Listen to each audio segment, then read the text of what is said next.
The Gina and Maddie podcast. You know, I've been getting out walking a lot lately, Matt, trying to get strong and healthy and fit. Getting the steps up. Getting the steps up. And even bought a rucksack that I showed while you were away. I did a little show and tell. You know those ones What's you put the difference between a backpack and a rucksack? A very big difference. This one's a weight. So you put it on and it's 8 kilos. And it's this kind of looks padded. CJ wore it for 40 minutes and almost died. Well, CJ's only about 8 kilos. That's right. So it's really good. You know, you carry it around and I'm just out and about trying to get fit and doing my best. Anyway, all this outdoor sunshine, I thought to myself, I had a couple of little marks on my collarbone and I thought I better go and see, because I was a bit worried about it. Not from the rucksack? No. You're right. So I went off to the skin cancer clinic because I'm in the sun a lot right now and I thought I better be a responsible adult for the one time ever. And let me just say, the doctor at the skin cancer clinic was a very handsome silver fox. Oh, gosh. Is it like George Clooney in ER? Not even kidding. Like, I was calling him Dr. George. And he says, first thing he says is, put your pants back on. We didn't need you to take them off this early. No, he said you do. He said, take all your clothes off just except for your bra and your undies. I'm like, okay. How embarrassing. If I have to. Why can't it be like a real ugly old, I don't know, someone who's not quite so attractive. Anyway, Did you say buy me a drink first, Tiger? And then sit there. So sitting, sitting in your bra and undies, waiting for him to open the curtain. No matter who you are, sitting in your undies is just... I have that moment in the morning when I get out of bed and I'm just sitting on the edge of the bed before I pull myself out of the doona completely and I'm just sitting there going, I know exactly what I look like right now. And it is certainly not attractive. Well, it's worse for girls than when you lie down. Because once you lie down, some stuff goes left and right and down. You know what I'm saying? Yeah. So he's gone all over my entire body with this tiny weeny little, like a little microscope. Quick, finish that sentence. Quick, finish that sentence. So eventually... I point out a few marks on my collarbone and he gives them a fancy long medical name and says, yeah, those could turn into something. Let's get them off. I go, great, I'm brave. He says, you're going to feel a little sting. So if this doesn't work, I have to go back and have a little needle. He didn't say you're going to feel a little prick. Yeah. Anyway, little sting, lies, ouch. It was more like someone lit a match and poked me with it. Like, it hurt so bad. And then after, he goes, you might get a bit of a burning session for about 15 minutes. Oh, my God, like 15 minutes exactly. I'm on the phone to my mum heading home and I'm just talking to mum normal and then bang, it hits me. So I have to have a scarf on now to hide. I don't know if you can see. Up here. Hang on, the microphone's here. Oh. And then here. Okay. Hang on. Is this a complete elaborate way of you just saying, I've got a couple of hickeys and this is why I've got them? Is that I actually got some skin burnt off. I wish Rod's been away. No, I wish. So what I'm saying, everybody, is you do need to go in and get your skin checked, and that's why I've got a scarf, and that's why I had to strip down. So, and who knows, girls? Well, there might be some listening. Where should they be going to get Hot Dr. George? Do I have to say? No, absolutely not.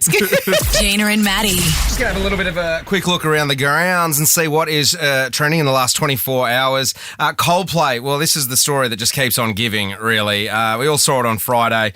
The old kiss cam at the Coldplay concert exposed a CEO and a head of HR allegedly just doing some extracurricular work activities. Well, Coldplay have had their first gig back since that incident, and Chris Martin was on stage and he decided to give everyone a little bit of a heads up that the cameras were going to be rolling around. We'd like to say hello to some of you in the crowd. How we're going to do that is we're going to use our cameras and put some of you on the big screen.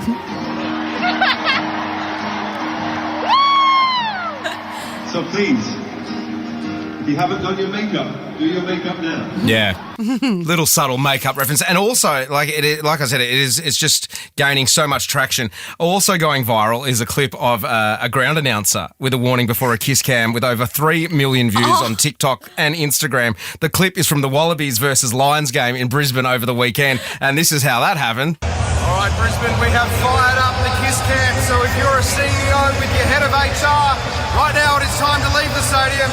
But for everyone else, I us on the big screen. Yeah. That sounded really familiar. Oh, that was me, guys. That was me. I popped it on my TikTok and my Instagram, and now it's, I think it's up to 2.5 million views on Instagram and well done. almost 2 million on TikTok. Unbelievable.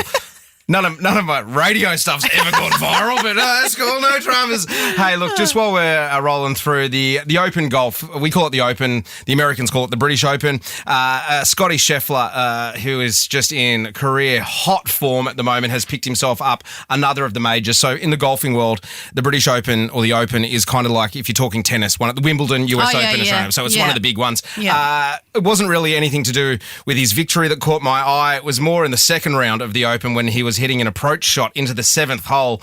Scotty hit a great shot, but that's not all that happened when he played that shot. Downwind, you can get onto this green, but Scheffler.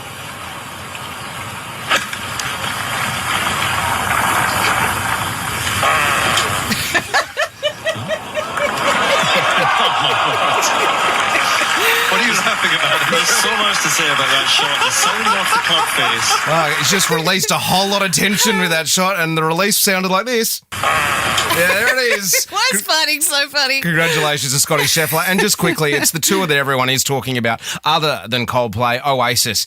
Tickets been rolling around, really hard to get. There was dynamic pricing, which was a lot of controversy, but I did see this pop up on the socials over the weekend. Oasis tickets for sale was the headline. A mate has 2 tickets for the Oasis concert on Sunday. He paid £360 each, including travel, but didn't realise it's the same day as his wedding. If anyone's interested, he's looking for someone to take his place. It's the Manchester Registry Office, 3 p.m. The bride's name's Sarah. She's 5'7", attractive but really angry. Gina and Maddie. Asking the big questions today. Why did the name Karen get dragged through the meme mud? When did Karen stop being your nice neighbour and start demanding the manager? I know some really nice Karens. My husband's first wife's name's Karen. She's lovely. We call her Kaz, but she's lovely. I know a singer, Karen O'Shea, who's the nicest person on the planet. The first viral Karen meme, it wasn't even about rudeness. It was a 2005 joke about a woman who took the kids in a divorce, and then social media gave it a full-blown personality. Like you said earlier, Matty, blonde Bob, over-entitled, demands the manager. Had some foils done recently. Has strong opinions and expired coupons, it says here. Essentially, it's just Karen, discuss. Yes, so Karen from Terrigal, hello. Hey, how you going? Oh, you're such a Karen. I am such a Karen. Is your name actually Karen? Yeah, it is. Okay. No, it really is. And is there do you live up to the cliche, Kaz? Do you know what? I'm going to say everyone does at some point. Everyone gets pushed to be a Karen at some point. Yeah. No matter who you are. Everyone's cup gets filled enough that they have some blonde highlights and are ready to crack it at some point. 100%. I do not have blonde highlights, but I will tell you, if I'm pushed enough, 100%. But equally, if I meet someone who's amazing and they've done a great job, I'll do the same thing and say, good on you, awesome. Karen. So I like to think I'm a balanced Karen, which doesn't happen very often. I'm not balanced Karen. I'm not going to say anything else to Karen before she cracks it at me. No, I think let's get out. Yeah. We got Debbie from Crangan Bay. Do you know a couple of Karens like me? I know a few Karens, but I have a special friend called Karen, and we've known each other for 50 years. We've been through schooling together, and we're besties, and she's the godmother of my children. Oh. And she's the most wonderful Karen I know. Has she ever asked to speak to the manager?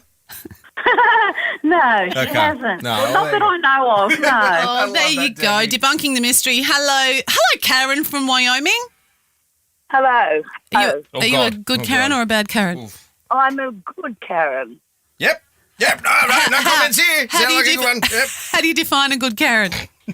Well, I look after my family. I look after my grandchildren. Oh, I cook at a school for kids with disabilities. Oh, now I feel terrible. she's the nicest person in the world. Karen, have you ever thought of changing your name? Lots of times. It's embarrassing to be a Karen. No, you know what? I'll just roll with Kaz. You're a good Kaz, all right? Yep. Thanks, Karen. I'll just reserve judgment until I hear everyone's backstories before I start throwing around shade. Let's say hi to Jesse. Hi, Jesse. Good morning. I'm more of a Darren. Oh, you're a Darren. Jesse's a Darren. Is a Darren the same thing as a Karen, only male? Yeah, I cannot go into the shops without ruthlessly negotiating. I get everything at a discount, especially white goods, electronics, and most importantly, my car that I just bought. I got for a lot cheaper than anyone else would have gotten. Okay, well, talk us through that process, Jesse / Darren. How did you use your Karen powers to get a cheaper car? I walked in. My lovely wife, who had her heart set out on this car, she sat down and couldn't budge off sticker price. She's just too nice. So I said, I got this. Just sit back. And she almost cried as I bullied the car sale, the second-hand car sales guy into basically going to his manager to get an approval at a price that I set for the car and said, I will sign right now. Do you want the sale or not? And he looked very uncomfortable, but ultimately he came back and I got the price. Well done, Darren. And how's your wife with that? Was she happy with you or she still crack it? She likes to remind me every time that I almost made her cry, so it's so cruel. But she is also grateful that we got the deal that we did because it was too good to be true. Yeah, she's not complaining when she's putting the seat warmers on in the morning, is she? Not at all. No.